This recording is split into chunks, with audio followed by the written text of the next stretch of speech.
Kita masuk ke kemarin udah sampai di sini kita negara-negara yang penghasil tenaga besar ya.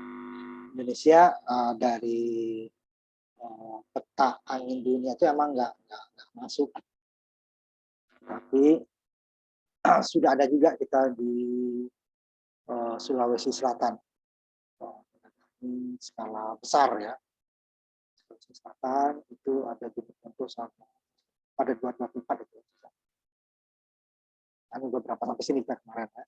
Ya, karena kita lanjutkan ke bagian berikutnya.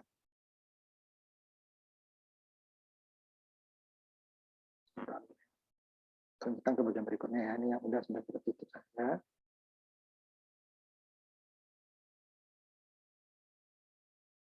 Ya, terlalu berat.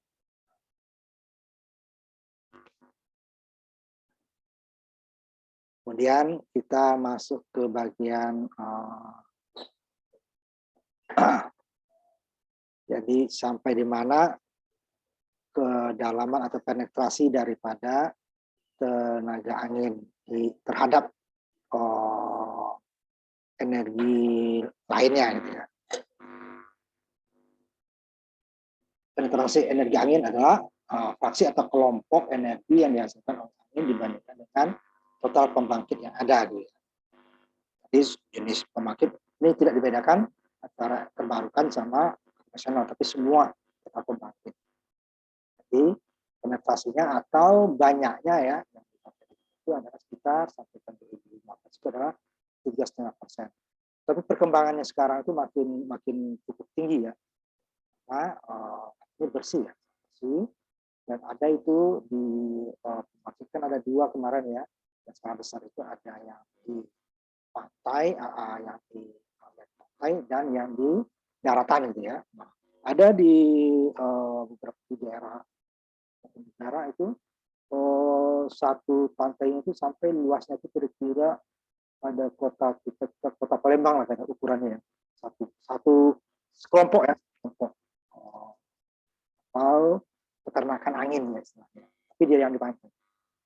Karena di pantai itu kan anginnya kan lebih kebanyakan ya lebih banyak daripada di darat. Itu kebanyakan daerah itu tidak sama tuh ya dari darat yang daerah tertentu yang anginnya cukup banyak. Kalau di kita itu umpamanya di daerah Jawa itu ada tuh di daerah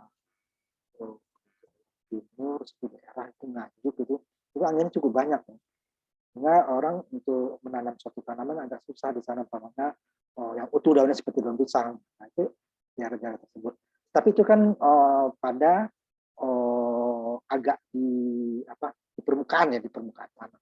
Sedangkan tenaga angin untuk pembangkit tenaga angin itu adalah nanti ukurnya adalah 10 meter ke atas besarnya. Bukan yang di daerah permukaan.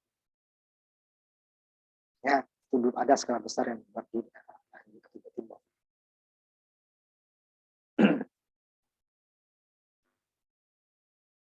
Kemudian batas untuk jaringan listrik itu akan tergantung daripada pembangkit yang ada ya, mekanisme penetapan, harga, kapasitas penyimpan energi, manajemen permintaan dan sebagainya. Nah di sini dia karena listrik yang dihasilkan itu tidak dijamin kontinu atau terus-menerus itu ya, maka nanti ada yang namanya penyimpanan dipakai baterai. Itu akan menambah nanti biaya pembangunan sehingga nanti untuk harga jual juga akan berpengaruh.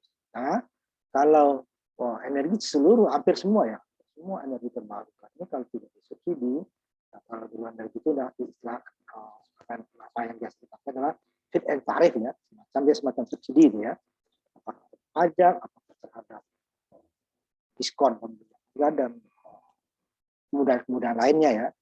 Nah, kalau tidak diberikan pada saat energi fosil itu kadar normal ya. Nah, sekarang kan tinggi lagi tuh karena ada perang di Rusia ya.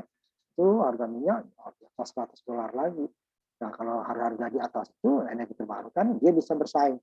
Tapi kalau harga energi itu nah itu energi fosil ya, itu energi terbarukan boleh dikatakan tidak bisa bersaing. Kenapa?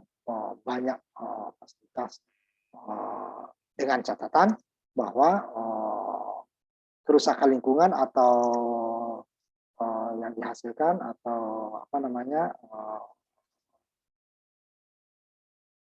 terhadap gas buangnya itu ya tidak dipertimbangkan, tidak dihitung ya sebagai kerugian, makanya energi terbarukan tidak bisa bersaing. Tapi kalau limbahnya berupa asap, berupa karbon dioksida, berupa apa namanya kotoran yang lainnya gitu dihitung, nah itu baru energi terbarukan bisa masuk. Nah, energi terbarukan tidak menghasilkan limbah segala macam seperti itu ya. Sedangkan energi fosil hampir semuanya dengan rusak terhadap apa namanya panas bumi akan meningkatkan panas. Sehingga dia harus dihitung biaya itu harus semua seperti itu. Tapi kan selama ini tidak. Fosil itu pokoknya biayanya ya biaya bahan bakar, biaya pembangunan, maintenance, sudah. Terhadap perusahaan lingkungan itu tidak dibiayai lagi, negara saja yang menanggung. Terhadap limbah-limbahnya ya udah negara saja yang menanggung. Nah, kalau energi terbarukan dia tidak ada limbah seperti itu. Sehingga biayanya lebih mahal. Nah, kalau semua biaya diadu, semua dimasukkan ya terhadap kerusakan lingkungan juga harus dibayar. Terhadap kenaikan karbon dioksida di udara juga dibayar. Nah, itu baru dia bisa selesai. Kalau tidak, akan mahal sekali. Tapi arahnya udah ke arah sana. Karena suhu di bumi ini udah makin naik ya. Sehingga nanti pemerintah Indonesia itu 2030, kalau nggak salah itu, pembangkit listrik batu bara tidak diperbolehkan lagi dibangun. Kemudian tahun 2050 itu yang ada akan ditutup. Kalau dia masih menghasilkan gas buangnya seperti sekarang gitu ya. Jadi makanya energi fosil itu akan berusaha untuk ramah lingkungan.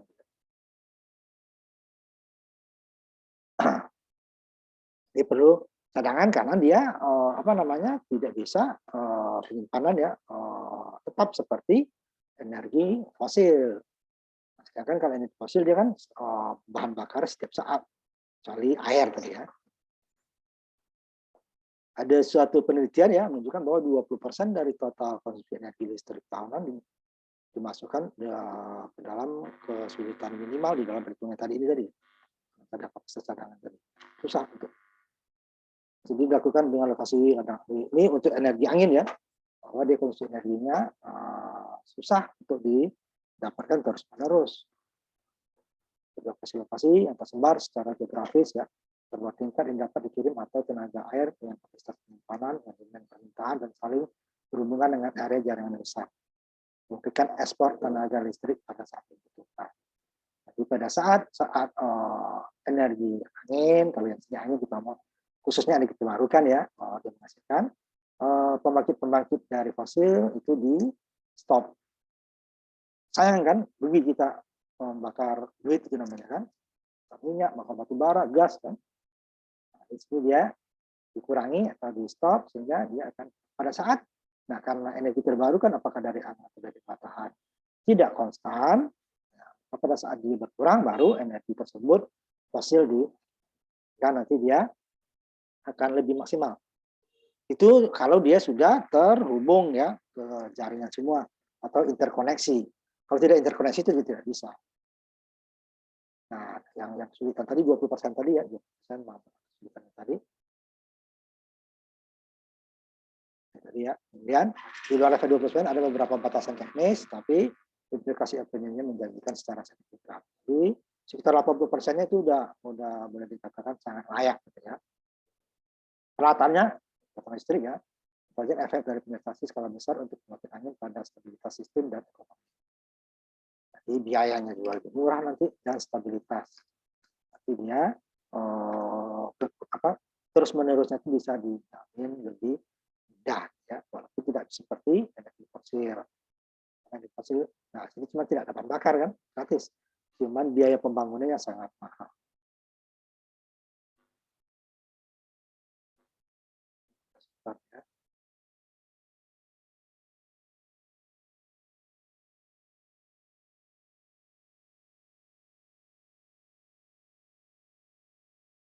Ini baru kita masih membahas yang skala-skala besar ya. Nanti ada juga yang bisa kita manfaatkan untuk skala-skala yang kecil nanti.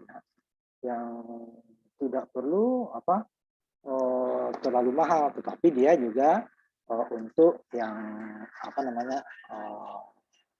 tidak masuk ke grade ya. Skala besar dulu kita bahas. Kemudian untuk memperoleh 100% dari angin ya, pembangkit ini dari angin maksudnya, bisa membutuhkan penyimpanan jangka panjang. Jadi waktu dia surplus atau berlebih, dia disimpan di baterai gitu ya. Nah ini yang masih mahal.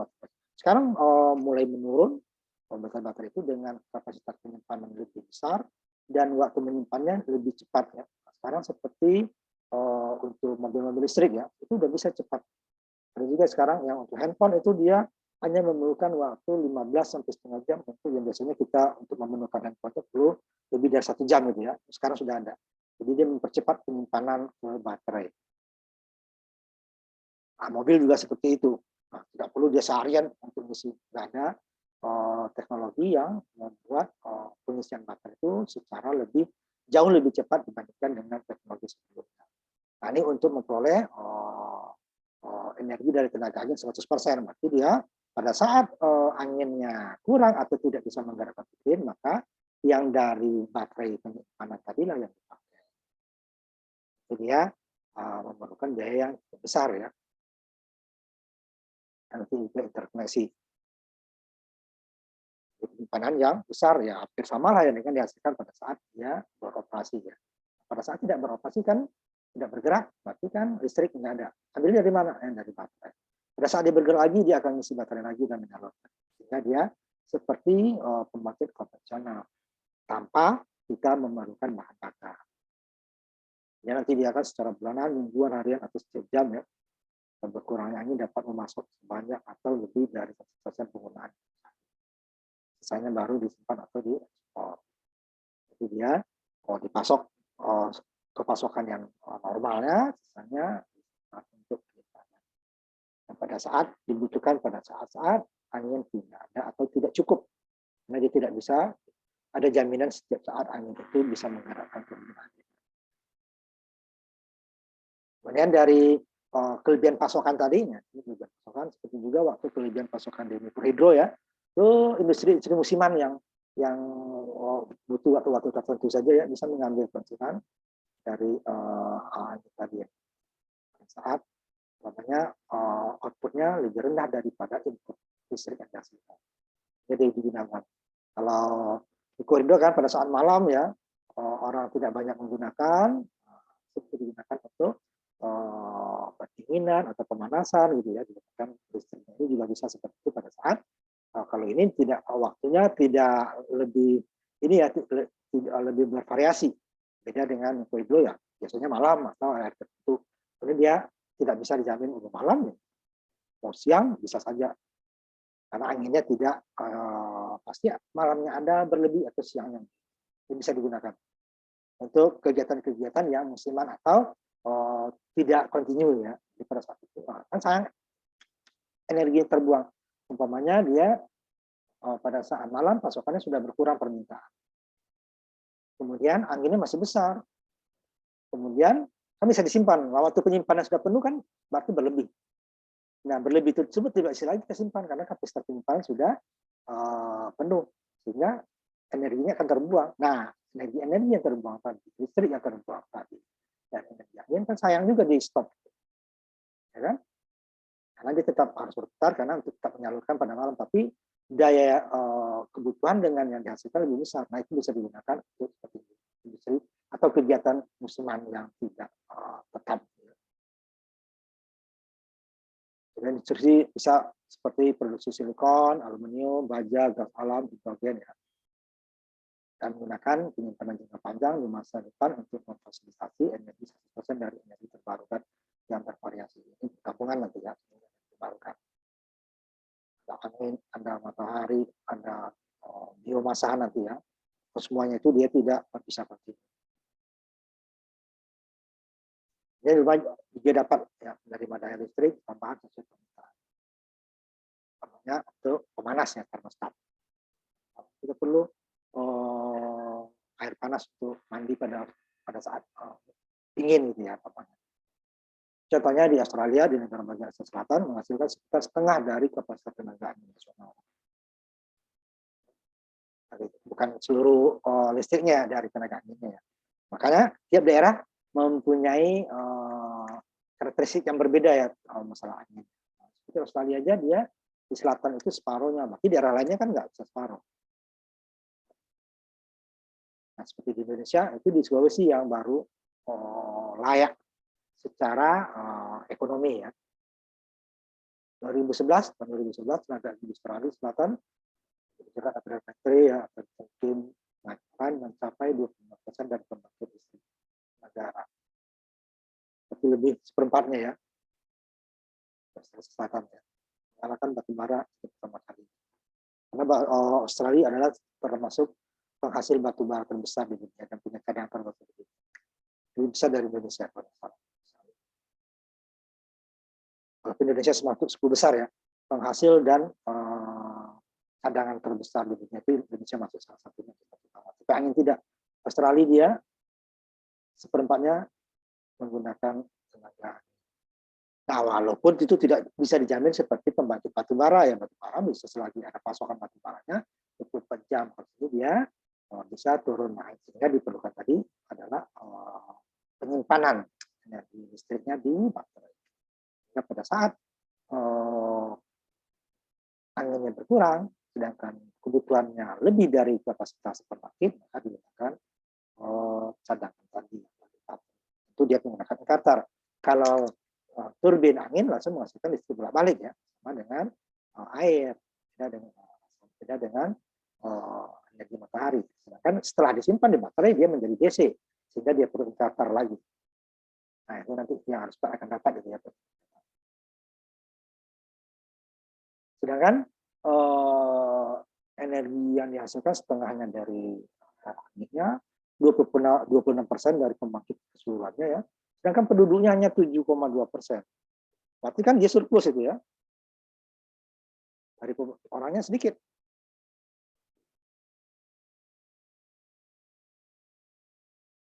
Jadi dengan populasinya hanya 72% dari memiliki 5% kapasitas terpasang. Jadi separuhnya dia pasang menggunakan ini di seluruh dunia.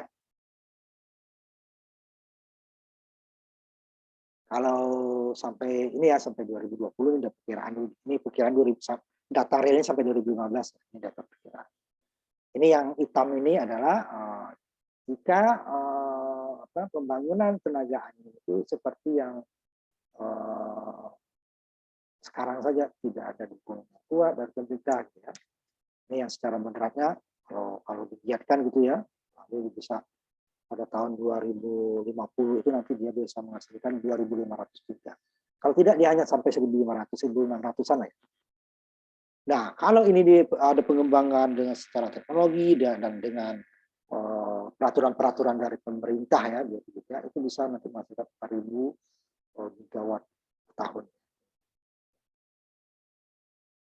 Yang jika kebijakannya, jika pembangunan seperti sekarang nih, tahun 2050 itu kita kan sini masih sekitar 500 giga, 500-600 giga ya sekarang. Ini nanti bisa dia 1.600-an kalau itu aja. Tapi kalau perkembangannya didorong sangat kuat dengan kebijakan-kebijakan yang menguntungkan gitu ya, dan pengembangan teknologi itu nanti bisa sampai 4.000 megawatt. ETL ya 1 gigawatt. Sangat besar ya. Cuman ini dia masalahnya daerahnya daerah tertentu saja gitu ya. Ini kebanyakan di Eropa yang sudah, karena mereka negara maju ya. Kemudian rata-rata di Eropa itu tidak menghasilkan energi fosil, hanya beberapa saja ya. Seperti Inggris, nah itu dia, cuman itu dia aja kurang. Seperti Jerman sekarang kelabakan waktu Rusia mau men-stop itu ya, gasnya ke Jerman itu agak susah, sehingga mereka sangat memerlukan energi terbarukan. Ini yang di beberapa negara di dunia dalam persentase terhadap ini ya. Denmark itu sampai 42%, separuh saja. Kalau Australia tadi kan baru 28. Portugis 23%, Irlandia sama, Spanyol 20%, Jerman, Inggris 4%, Amerika 6%. Amerika itu dia 6% karena dia sangat besar gitu kan. Dan juga kebutuhan energi mereka sangat besar.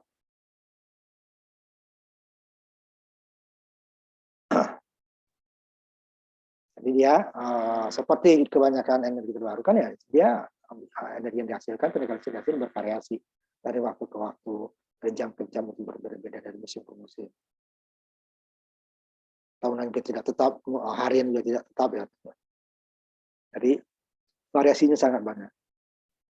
Inilah tantangan untuk energi terbarukan. Makanya dia harus hibrid, digabung. Angin nggak ada matahari. Matahari juga angin nggak ada yang lain. Nanti harus digabung seperti itu. Namanya hibridnya. Yang sifatnya terputus-putus atau intermitensi ya, tidak kontinu. Dan tidak dapat dikirim. Jadi angin yang berlebih satu daerah tidak bisa, kecuali dia sudah jadi listrik. Ya, beda dengan minyak batu bara itu lebih mudah. Karena satu daerah A, kemudian dia nih anginnya daripada produksinya nanti daripada yang buka. Pada daerah B kurang, tidak bisa angin tersebut dikirim. Karena yang paling energi yang mudah dikirim adalah listrik ya.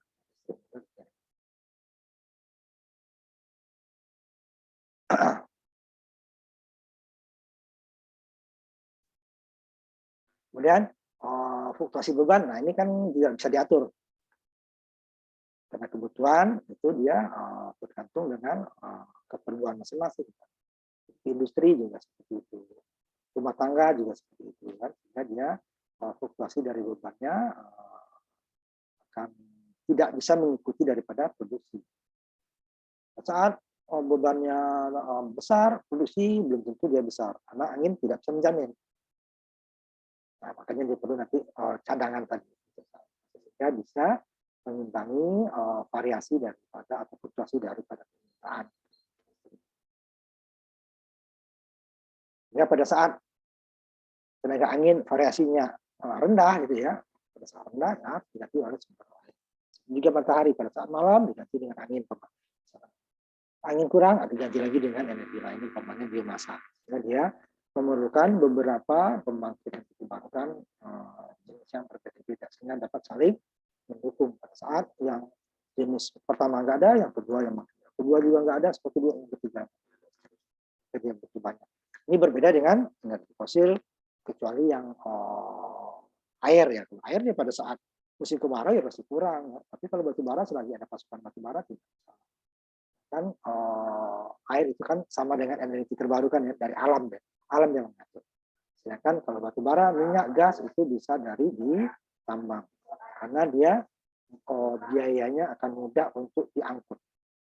Sedangkan kalau air sangat mahal ya diangkut. Dipindahkan ke atas saja sangat mahal. Apalagi nanti angin gimana? Angin atau matahari. Kalau matahari itu kan bumi ini kan selalu ada matahari gitu kan. Cuman tempatnya berbeda-beda kan. Pada saat kita siang di Eropa masih ada yang di Amerika ada yang malam gitu kan. Sebenarnya ada. Cuman matahari yang di sana nggak bisa dikirim cahayanya ke kita. Beda dia dengan batu bara. Batu bara umpamanya Indonesia kurang bisa dibeli dari Australia. Gitu ya. Nah, ini dia nanti. Tetapi kalau jadi listrik, nah, itu sudah mudah, tinggal jaringan listriknya saja. Nah, fungsi itu mengatasi pemadaman pembangkit listrik. Jika dia sudah interkoneksi antar pembangkit konvensional dengan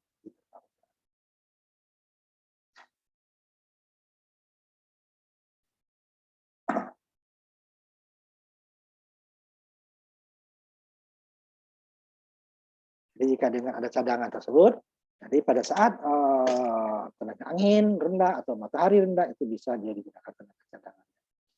Cadangan itu macam-macam ya. Yang paling kalau energi terbarukan ya dimasukkan ke baterai. Nah, kalau pembangkitnya bisa pembangkit lain apakah panas bumi atau nanti matahari atau nanti biomasa atau nanti tenaga laut ya. Harus ada 3. Jadi asal semua pembangkitnya itu interkoneksi. Kalau tidak terkoneksi nggak bisa. Kalau terkoneksi pada saat yang berlebih ya itu bisa disalurkan ke cadangan baterai. saat kurang baterai diambil atau nanti pembangkit tertentu yang masih aktif. Nah, kan itu bisa berbeda-beda kan, angin, matahari, biomasa itu kan bisa. Kalau biomasa kan seperti pembangkit listrik batu bara ya, bisa. Kita yang mengatur kapan dia nyala. Tadi pembakaran. Kemudian biaya baterai tadi dapat diambil dari menjual kelebihan dari listrik. Atau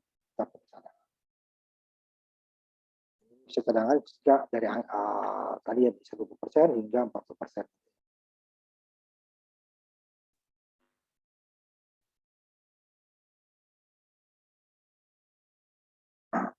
Jadi itu ada 124 bagian terpisah itu ya.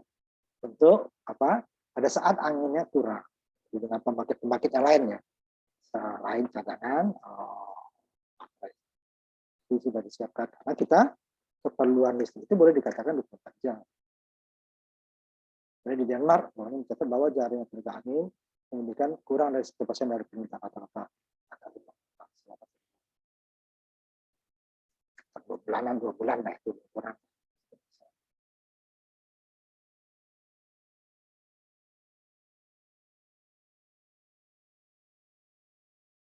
Ya dengan HVDC tadi ya, high voltage tracer current, bisa pada saat angin rendah.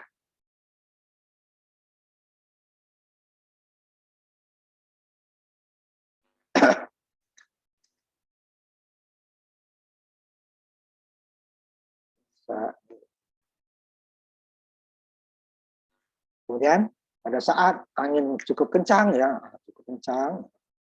tingkat penyelesaian angin bisa sampai 60% dari pembangkit tenaga yang ada ya, waktu sumber daya listrik lainnya.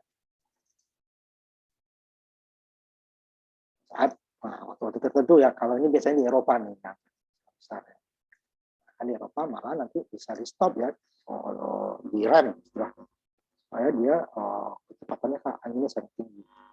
Kalau kita di Asia itu biasanya di Filipina, di Vietnam, di China, Jepang, topan ya, itu malah stop. Pada angin kencang batasan juga ada itu karena masalah struktur atau kekuatan daripada turbin. Tidak bisa juga.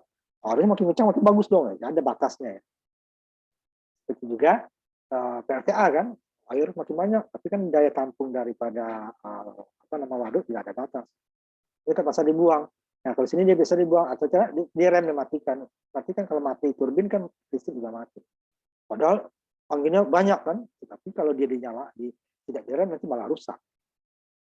Bisa tumbang itu, bisa rusak, bisa turbinnya malah sampai ke tower-towernya. Contohnya di Spanyol pada jam awal ya, pada 12 waktu tenaga angin sudah tertinggi dari produksi tenaga listrik saat itu 60% ya dari total. Sehingga nanti yang fosilnya bisa dimatikan. Tapi itu kan tidak terus-menerus ya. Nah, tentu saja dia. Denmark ya, datanya pusat pada 2013 lebih dari 90 jam tenaga angin menghasilkan 100% daya dari kebutuhan negaranya bisa. Sebenarnya hanya 90 jam berapa hari cuma kan. Sehari semalam aja 24, 2 hari 48. Dua nggak sampai 4 hari, 3 harian ya, 3 hari. Nah, kan setahun itu ada 365. Jam 3 hari itu kan bisa dia menghandle semua. Pada puncaknya bisa lebih 22% dari permintaan. Nah, cuma daerah-daerah tertentu dan waktu-waktu tertentu. Nah, sisa-sisa tadi ada disimpan, tapi batas penyimpanannya juga terbatas. Contohnya peternakan angin, misalnya dari datar ya, atau juga ini yang daratan. Kalau yang pantai tadi kemarin sudah ya.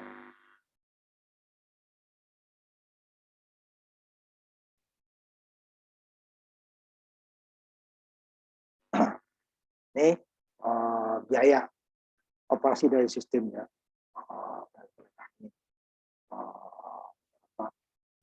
Euro ya, per megawatt. Jadi pasangan 10% dan 20%. Jangan umpamanya yang pasangannya 10% itu ini ya 2,5 megawatt. Jerman 0,4, Jerman paling besar gitu ya. 0,1 paling murah lagi adalah Norwegia. Jadi jika dia dinaikkan 25%, itu Jerman makin Cina makin naik. Kenaikan biaya operasi ya. Ini dalam euro per megawatt. Euro itu lebih dari $1. Dolar itu 14.000, euro itu 16.000. Sekarang ya berdasarkan.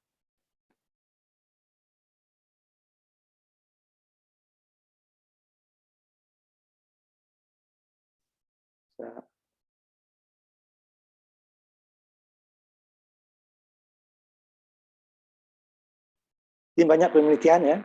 Tenaga angin batas teknis yang ini jaringan belum ada pola tertentu yang pasti ya. Masih diteliti terus untuk masalah kontinuitasnya tadi ya. Nah, tenaga surya atau matahari biasanya ini menjadi pelengkap dari tenaga angin di ya.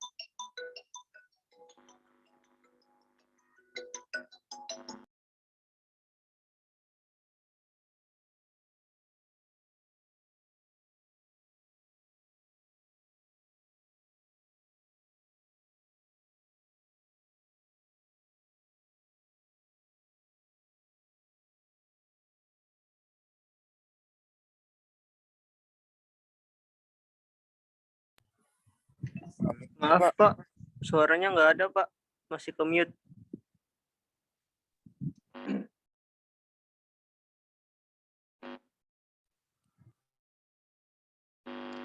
Di daerah-daerah yang tempat kita lihat gambar tadi ya kan, ini bisa dibangun pembangkit listrik tenaga surya gitu ya.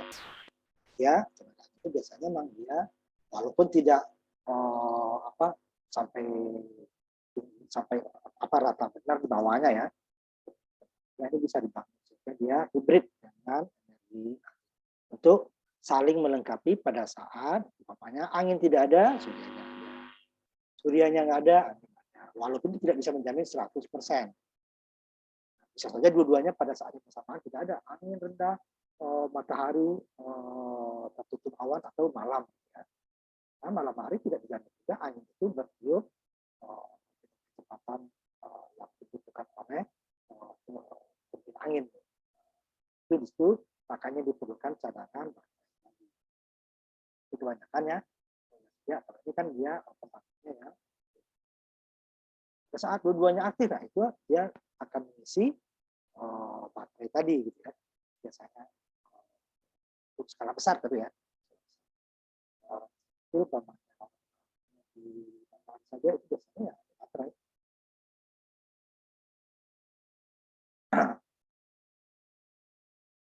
Ini pada kebanyakan tempat ya pada saat suatu area atau daerah tersebut bertekanan tinggi ya cenderung akan membawa yang cerah. Itu siang hari ya, kemarin juga cerah nanya. Tapi walaupun sekarang sudah ada teknologi walaupun belum siang hari. Malam ada bentuk ada cahaya itu juga bisa menghasilkan walaupun besarnya nanti listrik yang hasilkan tidak sebesar dan bukan akan rendah. Atau pada hari bukan rendah cenderung lebih angin. Pada saat angin dia berawan. Kalau berawan mataharinya yang kurang, anginnya yang pada saat tekanannya tinggi, gitu kan, cenderung dia cerah sehari, tapi mataharinya yang kurang. Nah, kalau berangin itu kan dia nanti geser. Tapi tidak menjamin 100%, makanya perlu cadangan listrik. Nah, karena tidak ada jaminan 100% tadi, nah dicoba nih Kasel ya. Coba gabungan tenaga surya, nanti matahari, tenaga angin, dan biogas dan hidrostoren air ya. Pada saat sumber energi berlebih ya digunakan pompa untuk memompa air ke atas. Sehingga dia ada berapa nih? Ada 4 ya. 4. Saat surya nggak ada bisa angin nggak ada surya, nggak ada biogas. Ya. Kalau nggak ada pada saat berlebih dia akan memutar pompa untuk menyimpan air untuk waduk gitu ya. Dan dia itu pada saat air kurang juga ya, kalau air lebih ya nggak perlu dia akan tarik terus. Kalau sumber energinya adalah yang dapat diperbarui. Biogas akan kita bahas dulu biomasa nanti ya, bagian dari biomasa. Ini yang dapat diprediksi, namanya prediksi. Itu kan nama prediksi tidak akan selalu tepat. Gitu ya. Masih ada saat-saat diprediksi angin ada ternyata atau kecil. Gitu ya. Tentu kapasitas yang dihasilkan tidak dapat. Jadi sama juga dengan kita prediksi cuaca ya. Ini hujan, itu hujan kan. Membawa angin segala macam. Dan untuk pembangkit tertentu ada kemungkinan 80% dari output angin akan berubah kurang dari 10% dalam 1 jam. 40% kemungkinan dalam perubahannya itu bisa sangat signifikan. Gitu ya.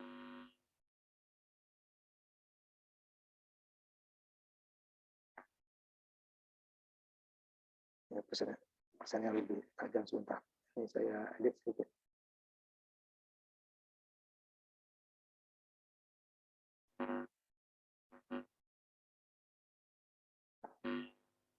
Jadi dari perubahan 80% gitu tadi ya. Jadi 40, 10%. Tapi dari hasil penelitian sinden ya di penurunan itu atau perubahannya itu tidak setajam itu, dia lebih halus. Tetapi walaupun lebih halus ya tetap aja terjadi perubahan yang kadang-kadang cukup signifikan gitu ya. Yang daya yang dihasilkan tidak mencukupi. Malah nanti tidak menghasilkan sama sekali ada.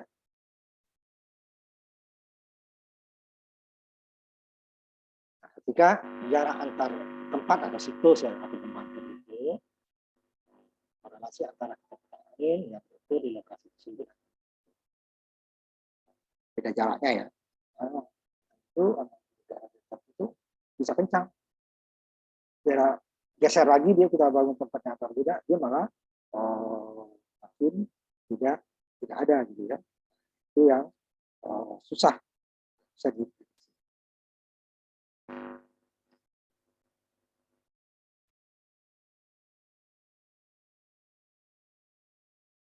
dan output dari turbin tunggal yang ingin dapat sangat bervariasi dan cepat karena kecepatan lokal bervariasi. Itu yang kecepatan besar ya. Ternyata kurang spasi. Sehingga di turbin itu kecepatan yang dapat divariasi makanya menggunakan energi yang berbeda. Tapi itu tentu ada batas ya. Bisa dia apa saja dia biasanya dengan kecepatan. Makanya dia akan bisa menghasilkan listrik pada kecepatan berapa menit kecepatan angin per detik. Sekarang itu sudah ada banyak ya, itu 10 meter per detik ya. Sekarang bisa 5 meter per detik. Jadi dengan kecepatan angin rendah, bisa tujuannya nanti tidak besar. Ini kan itu ada pertanyaan sudah dapat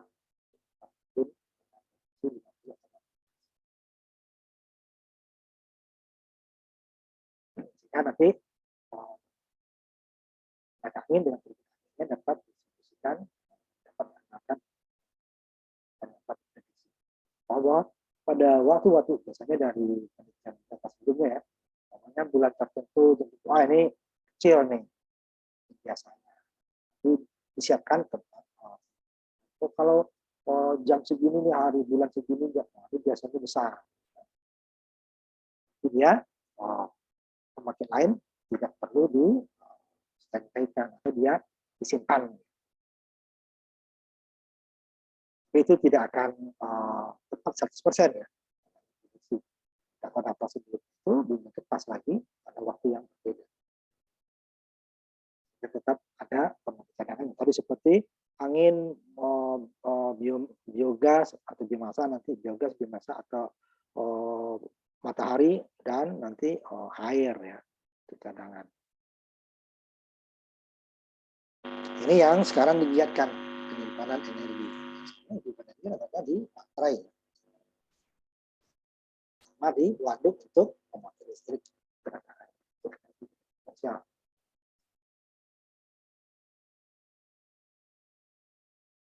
Ini pembangkit air yang konvensional akan dapat yang melengkapi tenaga angin pada saat angin yang cukup besar. Jadi PLTA-nya dikurangi pemakaian sehingga cadangan waduk akan tersimpan. Ini biasanya pada saat musim kemarau. Kalau pada saat musim hujan nggak perlu, karena dia pasti berlebih malah dibuang. Kalau air itu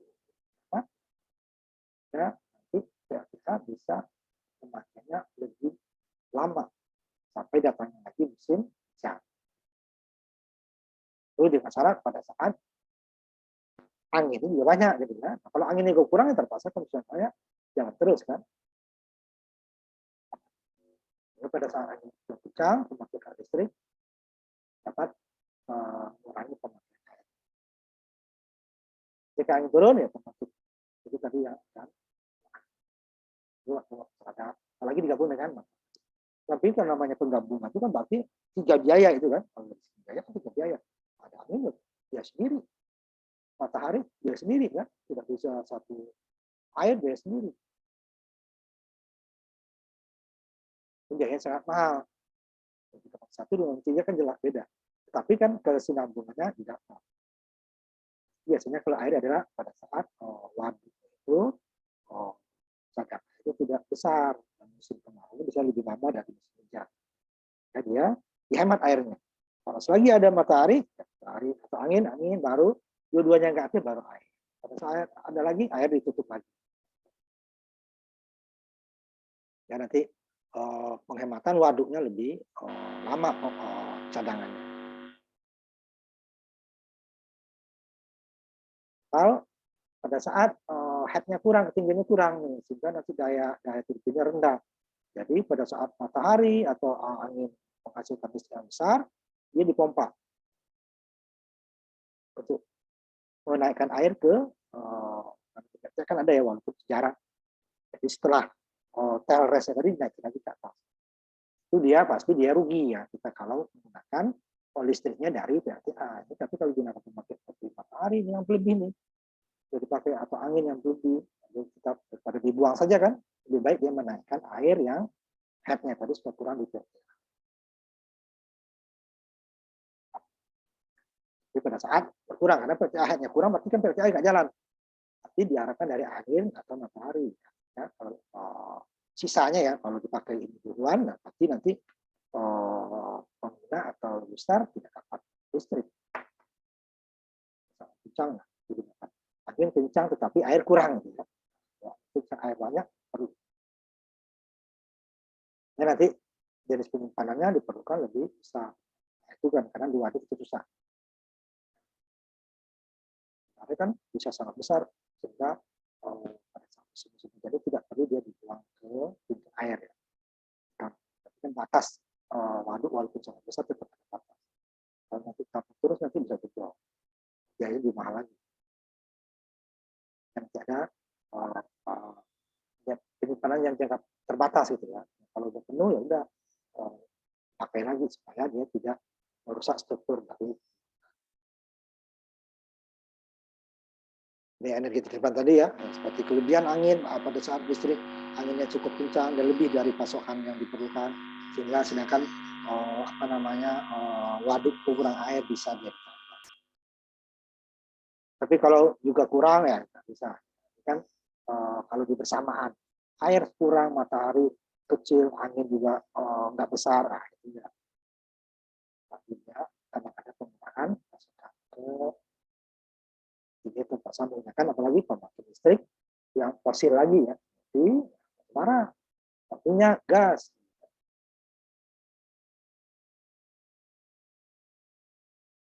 Dari Inggris. Kanan, pompa ya. Itu satu, rasakan permintaan listrik.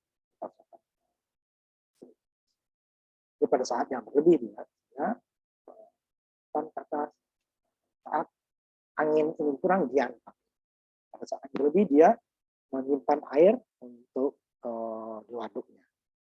Ini nanti pada saat kebutuhan tetap terpenuhi. Efisiensinya 75%, artinya apa? Umpamanya listrik yang kita pakai untuk memompa air ke waduk, katakan 1 kilowatt, dari jumlah air tadi, jika dijadikan dia ke memutar turbin, listrik yang dapat hanya 0,75 watt. 0,75 kilo, ya. 1 kilo dapat nih listrik yang dihasilkan untuk mendapatkan air tersebut, membutuhkan listrik 1 kilowatt. Air yang digunakan tadi, kalau digunakan untuk memutar turbin, dia dapatnya tadi 1 kilowatt, kita memerlukan listrik, kemudian air tersebut memutar turbin, dia hanya menghasilkan 0,75 kilowatt. Artinya apa? 75% cuma.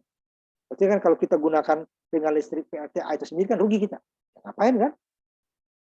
Dihasilkan hanya 75% dari yang digunakan. Tapi kalau dari listrik yang berlebih tadi ke angin, itu nggak masalah kan? Karena nggak bisa juga dibuang kemana anginnya atau mataharinya. Padahal pasokan ke masyarakat atau ke guna sudah full ya, Bapak. Sisanya yang digunakan. Atau sisa itu kan daripada terbuang saja kan, atau digunakan untuk seperti hidro pada malam hari nggak bisa bersisa gitu kan. Yang paling mudah adalah mengurangi kerja daripada turbin. Tapi kalau bisa digunakan untuk lain seperti ini, penyimpanan bisa. Jadi dia digunakan adalah energi yang berlebih. Kalau energi dia sendiri itu rugi 25%. Apa kita rugikan? Dapat listriknya 0,75, listrik yang kita bayarkan 1 rugi. Tapi kalau yang berlebih dari tenaga angin atau tenaga matahari itu orang kebuang juga nanti kok, daripada kebuang kan lebih digunakan. Nah, kenapa dia pembangkit tenaga air itu apa nggak digunakan sebagian listriknya kalau untuk naikkan lagi airnya ke atas ke waduk gitu ya, supaya nanti dia turun lagi memutar turbin. Ya, ini dia efisiensinya 75%. Rugi. Kecuali diambil dari air yang berlebih. Jadi, ada angin yang berlebih, gitu kan. Jadi, ada air yang berlebih. Yang kalau tidak bisa disimpan, makanya angin kencang nih. Kan nggak bisa disimpan. Gitu. Ke matahari, nggak bisa disimpan. Sedangkan listrik yang dipakai sudah full. Sisanya, masa dibuang? Nggak bisa dibuang. Jika waduknya kurang. Nah, kalau dia di sini rugi, tidak bisa. Kita ambil semua karena input output itu pasti lebih kecil daripada input. Karena pasti ada rugi-rugi kan? Pasti ada rugi. Ada output lebih besar. Yang lebih besar adalah penguat ya. Kalau penguat kan tentu dia dengan energi lain lagi. Jadi output itu pasti lebih kecil. Sama saja tidak mungkin. Sama saja nggak ada gunanya. Apa gunanya? Kita beli modal 1, habis 1. Tidak ada kelebihannya kan? Nah, kelebihannya itulah yang akan kita salurkan ke pengguna nanti kan. Ini nggak ada kelebihannya. Untuk menghasilkan listrik, untuk memutar turbinnya dia dibutuhkan 1 kilo listrik. Sedangkan listrik yang dihasilkan 1 kilowatt juga. Nah, kan nggak ada gunanya. Habis itu dia aja kan. Jadi diperlukan yang lebih tadi. Soalnya yang sisa tadi ya, sisa ya baru daripada kebuang saja kan. Untuk daerah tertentu ini, kecepatan angin puncak itu tidak sesuai dengan permintaan puncak. Topan, badai gitu ya. Dia hentikan malah tidak merusak. Kalau di California, Texas itu dia padang pasir juga. Di kota sekarang itu banyak padang pasir. Karena hari panas mungkin menjadi setahun kita permintaan listrik tinggi karena penggunaan. Nah, kebalikannya kecepatan yang rendah, udara panas, permintaan listriknya tinggi, ya, tidak mencukupi kan? Atau kecepatan angin sangat tinggi, tidak bisa direm, bisa rusak rem gitu, terpaksa dimatikan. Namanya direm supaya lebih pelan gitu ya. Kecepatan angin tinggi tidak bisa, dia merusak rem. Sehingga juga dimatikan. Kalau ini dimatikan karena emang anginnya yang kurang. Bisa juga anginnya sangat kencang. Kalau di Indonesia itu nggak ada, biasa di daerah yang ada topan-topan gitu. tornado macamnya. Ini berapa nanti kita bahas nih tentang panas bumi. Panas bumi dia sama dengan air ya, lokasinya di lokasi. Biasanya di daerah pegunungan. Nanti kita bahas sendiri.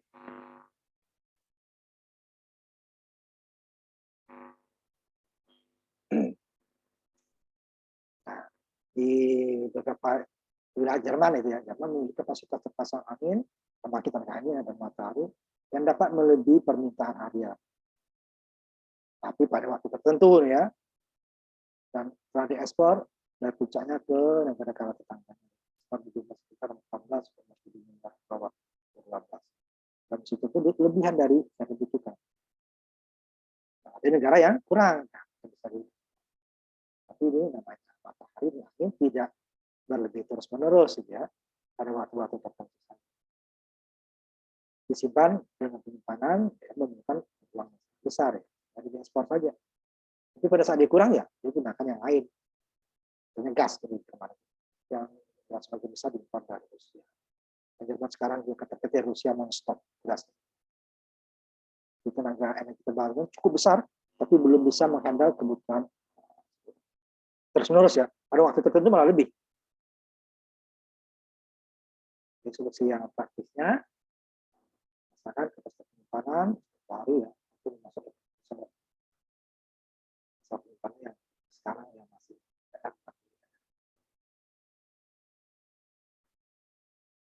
sekarang di baterai ya.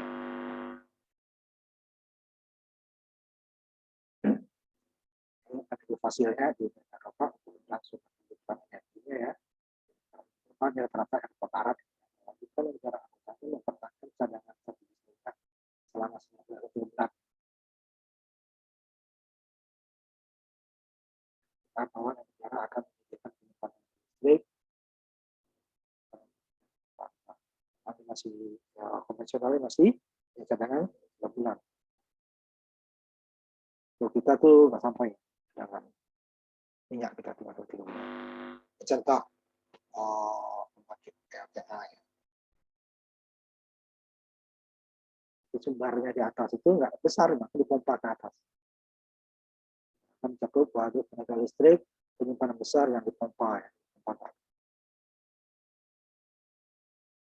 Selama permintaan listriknya rendah. Jadi pada saat kebutuhan listrik rendah, jadi sisanya tadi digunakan untuk listriknya untuk mengaktifkan pompa untuk mengisi waduk yang di atas. Nah, ini kan terbatas sebenarnya. Sedangkan di bawah banyak. Mau dibikin waduk ini terlalu tinggi. Yang nyampe juga kan. Gunakan pompa. Ini adalah energi yang berlebih ya. Pompa. Kalau dia energi yang normal, rugi. Jadi kan 75% cuma kita dapat memberikan tambahan listrik setelah beroperasi pada saat listrik dipakai normal lagi ya sampai 107 ada beban puncak. Nah itu gimana salah satu pompa. Tapi kalau bukan listrik yang berlebih ini rugi ya, tidak digunakan orang. Tapi itu daripada terbuang saja gitu kan, terbuang saja ya ini digunakan untuk cadangan air. Catatan ini waduk yang di atas ini masih punya kapasitas penampungan. Penampungan ya bisa dipaksakan bisa merusak. Ini yang berbeda kapasitas kredit pemerintah. Masalah karbon dioksida di udara. Itu sudah perjanjian internasional ya bahwa nanti karbon dioksida itu harus dikurangi. Ya, nanti dengan menggunakan energi terbarukan, udara akan semakin bagus sehingga didapat nanti pengamatan kesehatan gitu ya, orang akan sakitnya akan berkurang. Yang berhubungan dengan pencemaran udara ya. Namanya pengamatan kesehatan itu macam-macam. Penyakit itu sumbernya macam-macam. Ini yang berhubungan dengan udara yang kotor lah. Ini sampai 7,3 miliar US dollar ya. 800 hampir 1.000 triliun ya.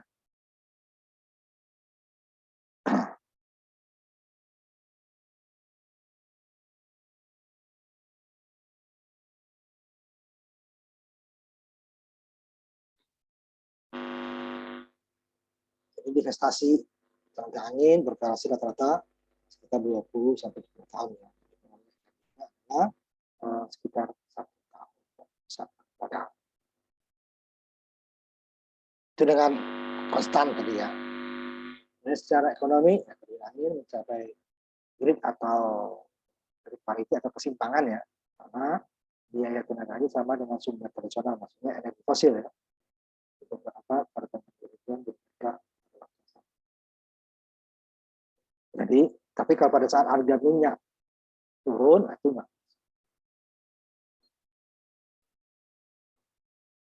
Kesimbangannya pada Eropa tahun 2010 itu belum tercapai. Dan biaya dan tren atau angin adalah pada modal seperti pembangunan turbin aja itu kapal atau pesawat. Tapi dia kelebihannya tidak memiliki biaya bahan bakar. Karena itu modal besar teknologi yang tinggi. Dan keahlian nanti untuk mengoperasikan.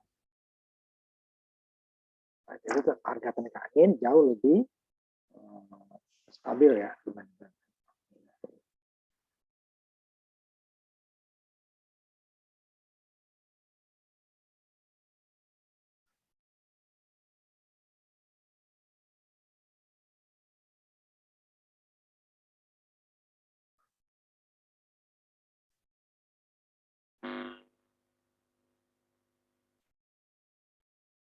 Biayanya kurang dari 1 sen per liter.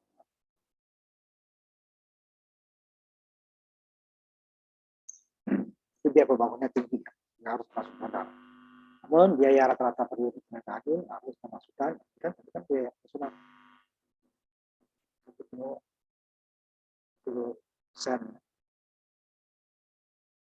Sedangkan biayanya ini yang terbesar, biaya konstruksi lebih kapasitas. Dan kalau kentang dapat jarang itu perusahaan yang pakai modal sendiri. Kemudian produksi per tahun penilaiannya rata-rata umur perawatan ini cukup lama.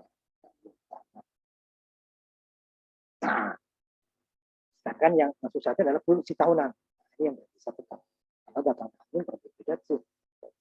Tiap menit, tiap detik, tiap jam gitu, tiap hari, per bulannya itu berbeda. Ya, asumsinya agak susah. Yang pasti itu biaya konsumsi pasti modal ya. Tapi biaya produksi itu susah untuk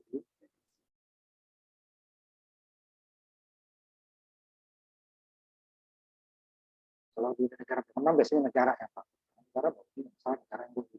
Tapi kalau swasta tidak bisa, dia harus dari modal dan hitung. Maka biasanya adalah swasta. Tahun 2004 energi angin menghabiskan biaya 1/5 dari apa yang dilakukan.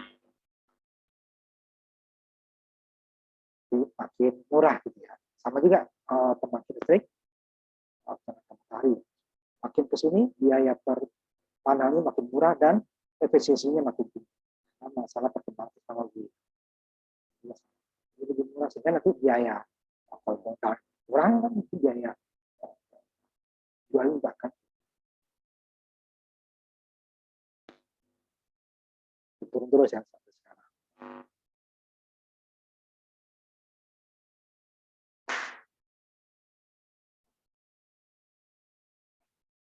Dan biaya tenaganya juga berkurang sekitar sekarang 5 sen, 6 sen, kemudian sekitar 2 sen lebih ya tadi.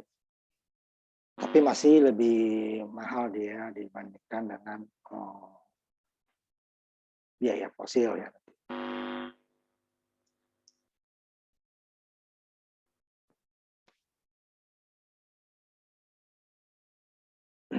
kWh ya, per kilowatt jam kWh ya.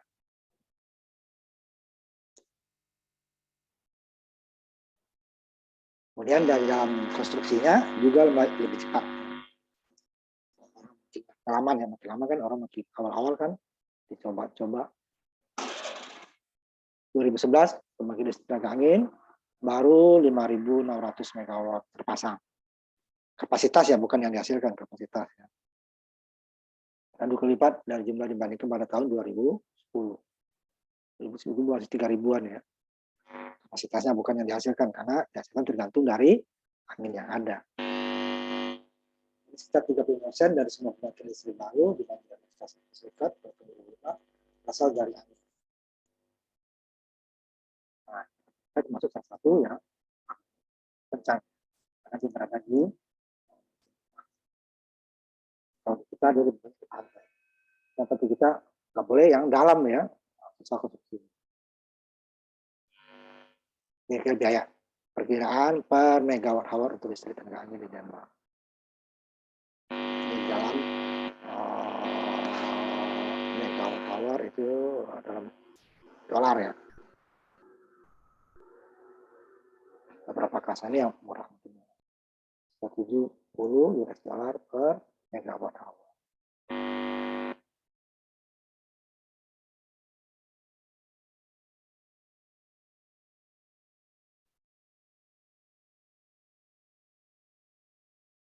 Makin kesini makin murah ya perbandingannya. Batubara gas alam dari pembangkit listrik tenaga angin 55,8 per megawatt jam. Suara 43, gas alam 52. Ya kan? Kami memberikan biaya pembangkit rata-rata ya dari darat 3,2 pence atau 5 sampai 6 sen dolar ya, per kilowatt. Jauh kan? Itu lahannya 5 atau 6 dibandingkan dengan 55. Biaya produksi ya, biaya produksi tidak termasuk. Nah, sedangkan biaya itu bukan hanya biaya produksi kan, nanti jadi biaya pembangunan juga. Mana dia paling modal pembangunan. Itu produksi kenapa mahal? Karena bayar batubara, bayar gas, bayar apa tadi? Ya, batubara dan gas lah yang pokoknya kesalahan.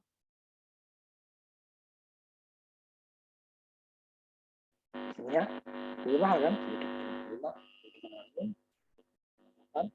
Timbangannya gitu. Nah, tapi setelah operasional itu akan lebih murah. Jadi tidak perlu tenaga angin menggunakan bayar lagi. Boleh dikatakan hanya maintenance ya. Sedangkan batubara, gas tetap setiap saat dipasok. Cuma pembangunan fisiknya itu jauh lebih besar. Sudah dekat ya, tetapi pembangunan masih jauh.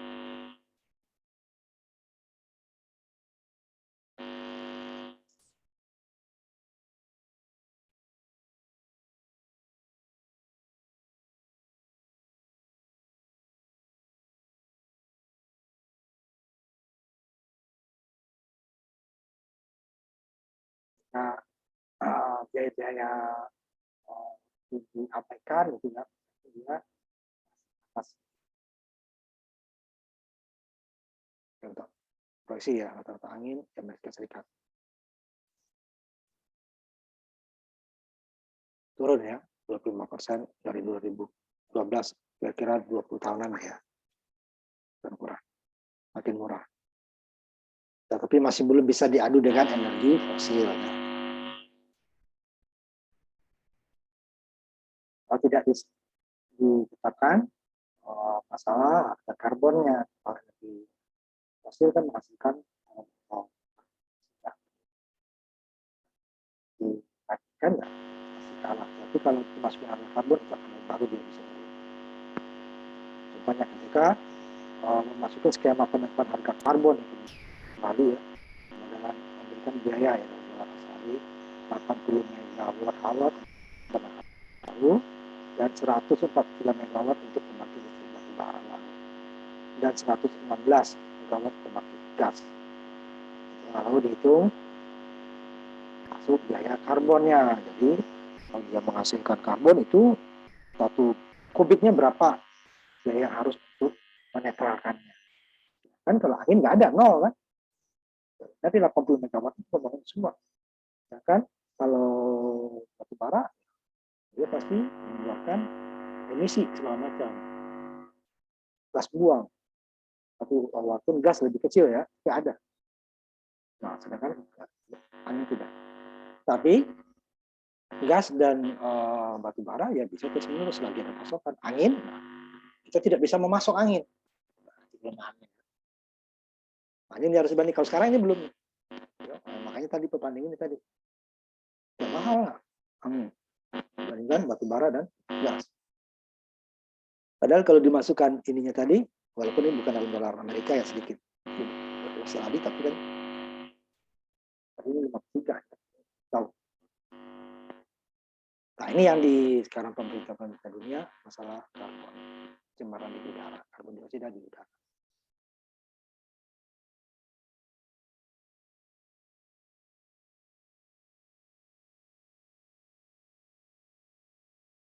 Kemudian tanpa ini ya, tanpa menggunakan karbon tadi tetap lebih murah.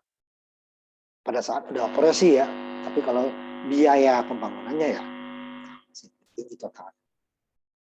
Akhirnya dari biaya tinggi dari pembangkit udara karena penambahan bersiko itu biaya.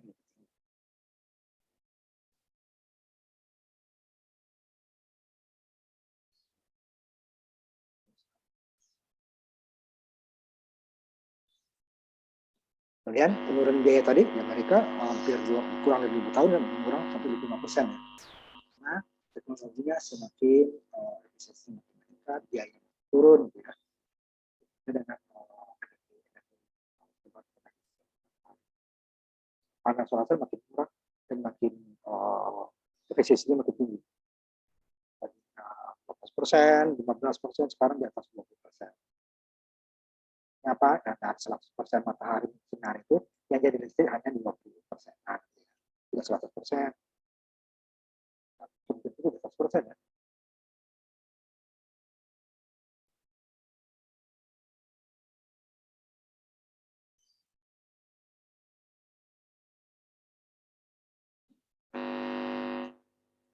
Ini walaupun masih percontohan ya, Michigan, Ohio, Serikat untuk keadaan yang 90 sampai 120 meteran kan, maka sudah bisa bersaing, itu termasuk ada pembangunannya dengan ini kan biasanya kalau contoh-contoh itu kan skalanya besar biasanya ini hari masih menurun kan. Persen kalau kasus kan besar. Tapi kalau yang kebanyakan masih tidak bisa. Kecuali harga itu tadi dimasukin ya karbon. Kemarin dihitung dong orang kita cemar sama sekali ini cemar masa di harganya sama. Itu yang belum dihitung kita akan listrik. Nah kalau itu semua dihitung nanti harga listrik ke masyarakat juga naik. Apa berbengkak? Karena nggak mau. Kalau biaya naik tentu biaya produksi naik kan, harga jual pasti akan naik kan. Yang jual kan sebagian besar pembelinya masyarakat dan industri kan.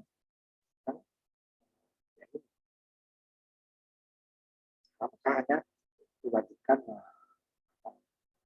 kapur aurat itu sudah wajib.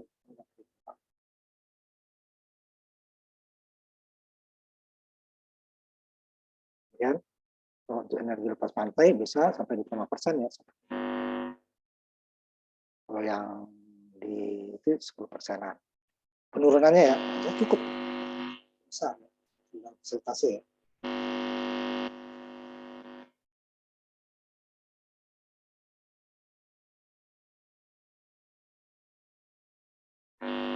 Ini juga baru dari penelitian bahwa tahun 2023 nanti pengurangannya bisa sampai 50% dari tahun 2017 gitu.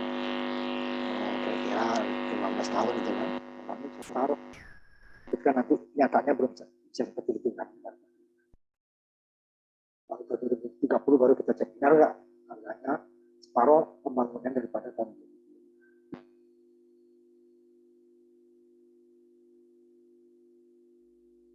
Itu kebanyakannya sekitar 24-30%. Siapa makin irit ya pembiayanya. Ya, kalau pembangunan makin irit, tentu akibatnya apa? Harga jual nanti akan lebih murah. Yang diperkirakan nanti 40% akan menghasilkan efisiensi tambahan. Sehingga nanti biaya rata-rata energi yang dihasilkan oleh angin darat, ya ini darat $25 per megawatt hour. Dibandingkan dengan industri biaya marginal rata-rata 36 megawatt dari batu bara. Lebih murah nanti ya. Kalau yang sekarang masih di atas. Ini pembangunan. Nah, ini kita juga ada dulu yang solusi seperti ini. Ini satu bilah turbin ya. Kontainer truk biasa berkontainer. Nah, ini yang jadi salah satu kesulitan pembangunan listrik. Karena nggak bisa dibangun di tempat. Sehingga nanti akan makan biaya kan, semua itu akan dimasukin ke biaya penjualan. Nah, besar ya, panjang. Karena nanti ininya bisa sampai di atas 50 meter satu bilah. Panjang. Besar, panjang, ini panjang dan ini pipi ya. Dan harus kuat karena dia menahan angin nanti ya. Nah, sedikit lagi kita lanjutkan sampai habis nih ya.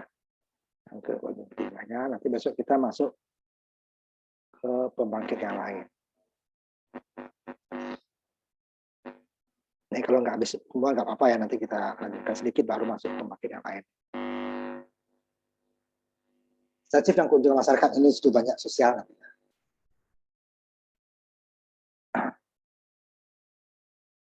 Ini tergantung dari negara, ya. Masyarakat lokal. Di Indonesia yang lokal itu kan adalah PBB ya, PBB, kemudian masalah SIM itu ya, tidak semua. Yang lainnya itu masuk ke pusat itu, bisa kita samakan di negara.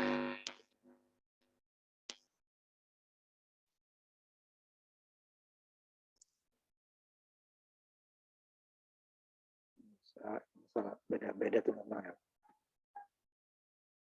Nah, ini yang belum ada di Indonesia masalah fit and tarif.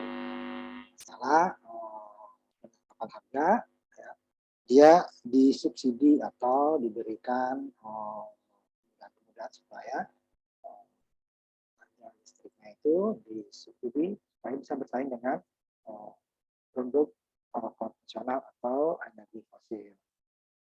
Contoh pembangkit listrik,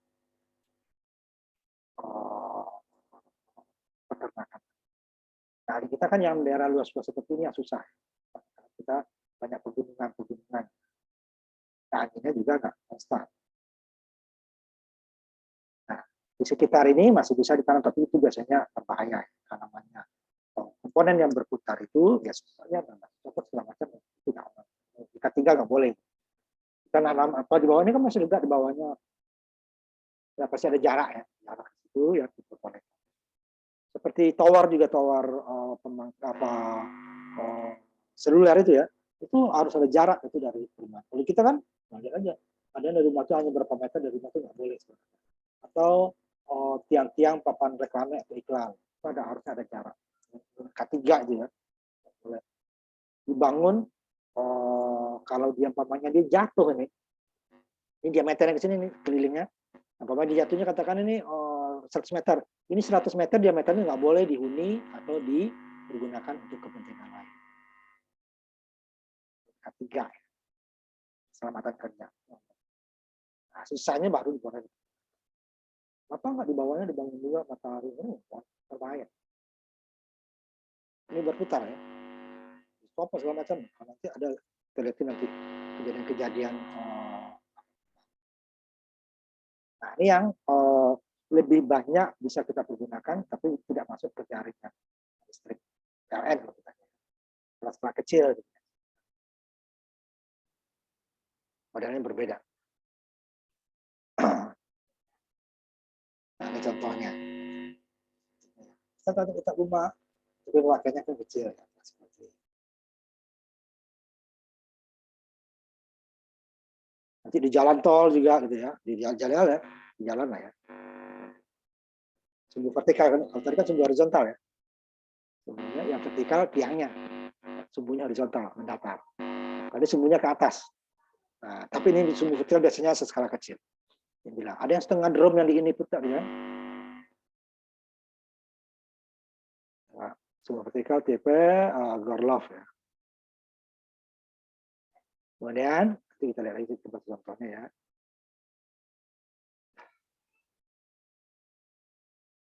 Ini yang sangat berpengaruh terhadap lingkungan. Dia bukan tidak ada berpengaruh terhadap lingkungan ya, berpengaruh. Karena dia bukan diam, bergerak. Nah, ini contohnya ya tadi ya. Ini berputar. Jadi jika dia melewati daerah yang biasanya dilewati oleh burung, itu biasa burung bukan burung saja. Hewan itu biasanya melewati jalur atau daerah atau perpindahan dan setempat ke tempat, biasanya lewat di situ terus gitu ya. Gajah gitu, itu harimau gitu. Di Australia waktu pembangunan jalan raya atau jalan tol itu jalur-jalur perpindahan kanguru di sana itu bukan terowongannya. Jadi bukan jembatan ke atasnya, tapi enggak. Dia tetap jalannya di situ, jalannya yang naik di atasnya. Kalau dia bisa lewat sini nih bapaknya kan. Nah, ini kita mau buat jalan di sini, jalan yang naik, sehingga dia tetap bisa lewat jalur biasa. Kalau dibuatan jembatan itu kan udah berubah arah aja kan, dia tidak akan mau lewat. Nah, sedangkan ini angin. Kalau dia lewat jalur burung tidak lewat situ, itu yang dipermasalahkan oleh orang-orang lingkungan ya, seperti Greenpeace gitu ya. Juga nanti yang di daratan ya, yang di pantai juga. Kemudian jika ini dekat ke lingkungan, namanya berputar pasti ada suara kan. Nah, suara kebisingan juga akan. Jadi tidak murni 100% tidak ada gangguan, pasti ada ya. Nanti ya, gangguan tadi. Ke lingkungan. Tapi masalah karbon dioksida ini baru dia tidak ada. Tapi dia lain lagi, bunyi dia kan. Bunyi kan kalau dekat lingkungan. Dan tidak boleh di sekitar turbin tadi ada kegiatan lain dengan jarak tertentu gitu ya. Nah, ini baru turbin angin menghasilkan kebisingan ya. Pada jarak 300 meter bisa 45 desibel. Ini kan merusak. Baru dia jaraknya sekitar 1,5 kilometer nanti baru dia. Ini apa dari pembangkit tadi ada jarak sekitar itu nggak boleh kita unik seperti manusia.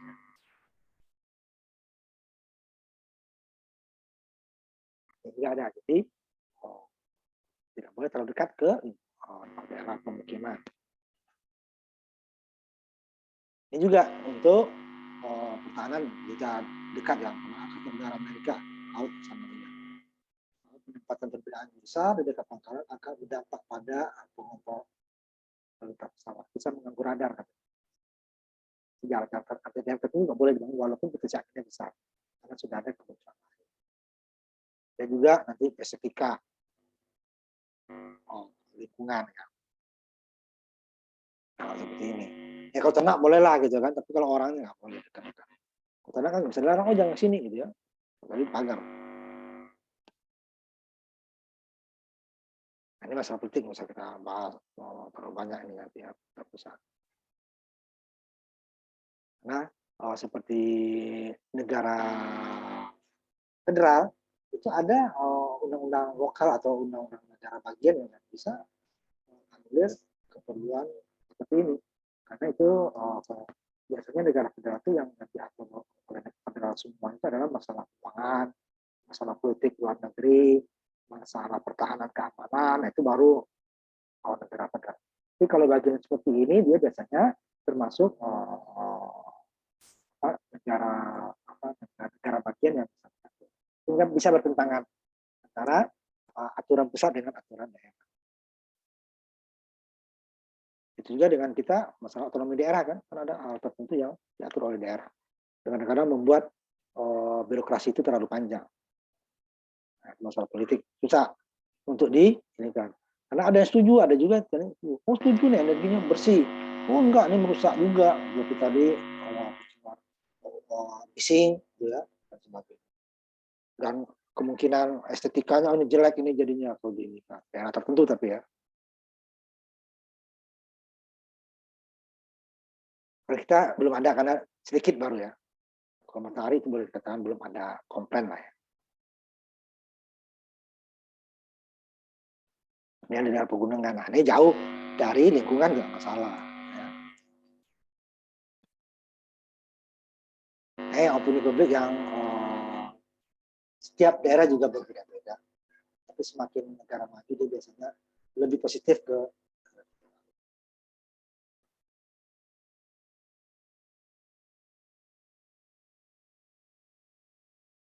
warga keseluruhannya ya. Eropa itu 80% mendukung. Belum 100% ya, 80%. Masih ada yang tidak. Kemudian di Spanyol, ada sedikit yang tidak setuju. Tidak semua daerah sama. Karena nanti itu tadi, misalnya dibangun di daerah pariwisata itu merusak pemandangan, gitu kan. Atau jalur-jalurnya perlintasan hewan, itu bisa merusak binatang. Itu yang biasanya pelawan-pelawan tidak tujuannya seperti itu. Ini dia yang setuju ini ya, tidak terpilih.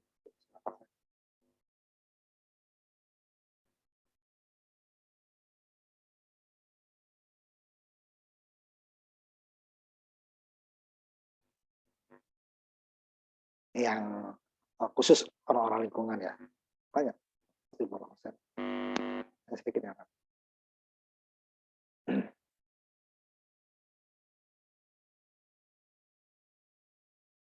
rata-rata yang mendukung ya sampai 80%. Tapi ada juga menganggap tidak negatif lah ya, 4%. Karena itu tadi dia salah satunya dia dapat diandalkan karena tidak bisa dijamin 24 jam jalan terus gitu kan.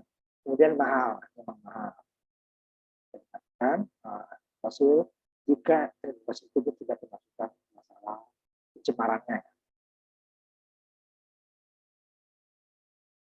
Itu sudah mayoritas ya, mayoritas setuju lebih energi terbarukan. Itu masuk di Kanada, bahwa 3/4 warganya itu atau 70%-nya menentang tenaga nuklir. Walaupun tenaga nuklir itu dia bisa bersih ya kalau tidak terjadi polusi, tidak terjadi radiasi. Polusinya boleh dikatakan tidak ada. Tapi kalau radiasi sangat berbahaya.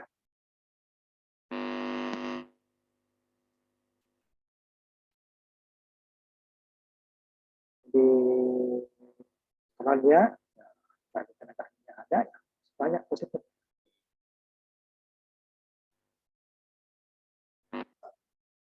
Itu mengenai di atas 70% semua ya.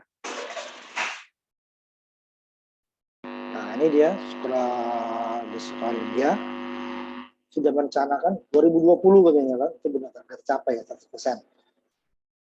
Karena dia dari laut nanti kita bahas ya laut sudah tercapai ya, baru terlalu tinggi ambisinya ya. Tapi sudah cukup besar. Jadi sekolah dia yang tadi dia mau 100% tadi kan.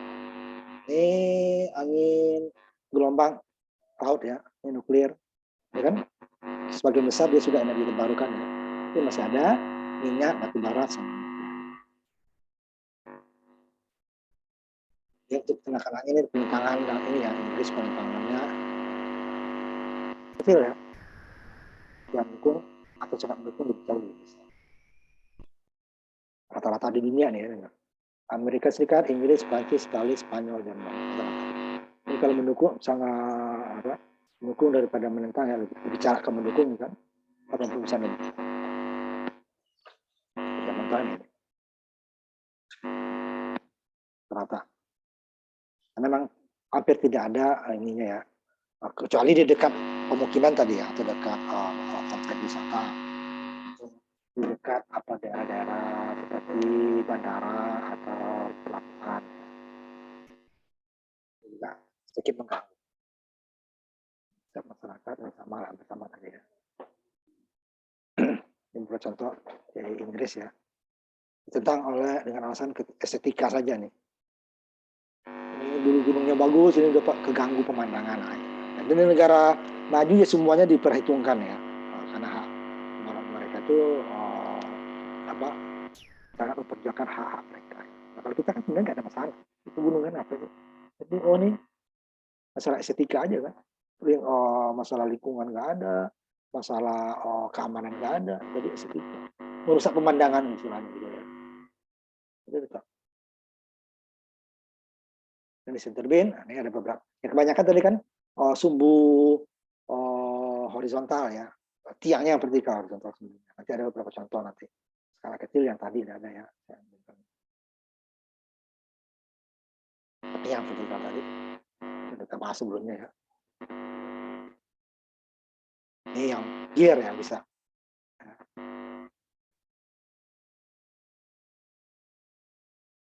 Generatornya di atas. Ini sudah listrik bolak-balik ya dihasilkan. Kemudian bergerak akan menggunakan roda giginya, ini dia akan mengatur gear ini untuk mengatur kecepatan. Jika anginnya kencang ya begitu kecil. Karena ini harus putaran generator harus konstan ya. Frekuensi 50 atau 60 Hz. Jadi putarannya kira-kira ya 1.500 atau 3.000, 1.500 sampai 1.800 untuk 4 sudut, full 3.000 sampai 7.600 untuk 2 full atau 2 sudut.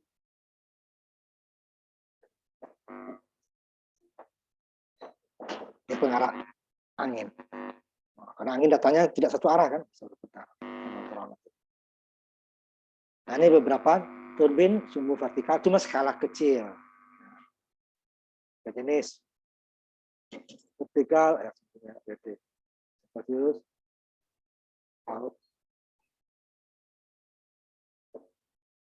ini biasanya skala kecil bisa atap rumah gitu ya. Ini yang separuh drum itu ya. Ini di LIPI yang di ini ada nih, yang ke arah Bogor ya. Ada. Ini yang turun angin awal seperti ini sekali. Nih yang melintir ya. Konstruksi lebih susah. Tapi perlu lebih rendah deh ya.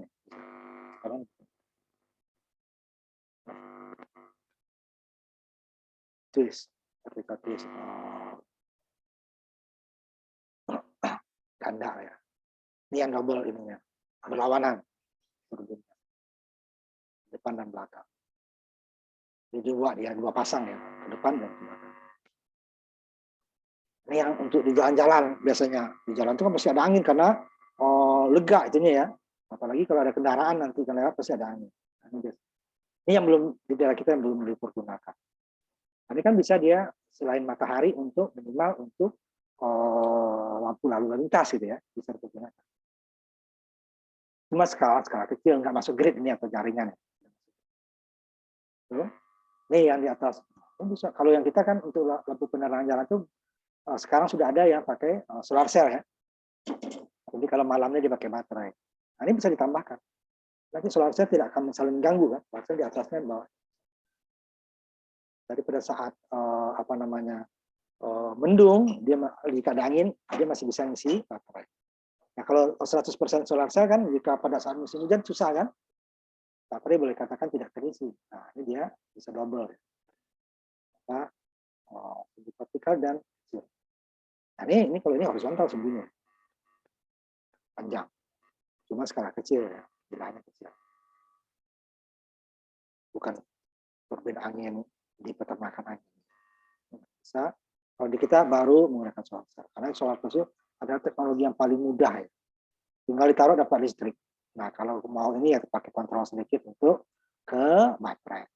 Nanti jika dia pakai switch saja, baterai penuh, malam hari dia nyala karena tidak ada pasokan dari solar cell. Nah, bisa ditambahkan. Ini yang pertama.